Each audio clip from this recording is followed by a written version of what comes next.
বাইরের দেশে যুদ্ধ হয় অস্ত্র গোলাবারুদ দিয়ে, আর আমাদের দেশে প্রতিদিন যুদ্ধ করা লাগে রাস্তায় বের হলেই। প্রতিটা দিন এখন তেলের সিরিয়ালের জন্য এইভাবে লম্বা লাইন ধরে থাকে, যার কারণে আমাদের যাদের গাড়ি নাই তাদেরও জ্যামের ভোগান্তি পোহাইতে হয়। 1 ঘন্টা রাস্তা লাগে 2 ঘন্টা। আর বাসের ড্রাইভার যদি স্যাঁচরা হয় তাইলে তো সেই দিনটা একদম পুরাই তেজপাতা। যাত্রী যতই থাকুক না কেন প্রতিটা জায়গায় তাদের দাঁড়াইতে হবে। দেশে তেলের মজুদ আসলে কি পরিমাণে আছে বা আসবে আমি আসলে জানি না, তবে লাইনে দাঁড়িয়েও অনেকেই তেল পায় না। আবার এটাও জানি যে অনেকেই 3 থেকে 5 গুণ মজুদ করে রাখছে, হয়তো আরও বেশিও রাখছে, আমি জানি না। যতদূর চোখ যাবে শুধু লাইনই দেখা যাবে।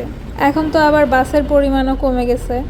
আসা যাওয়ার যে কি পরিমাণ কষ্ট, আসলে এটা কাউকে বলে বোঝানো সম্ভব না।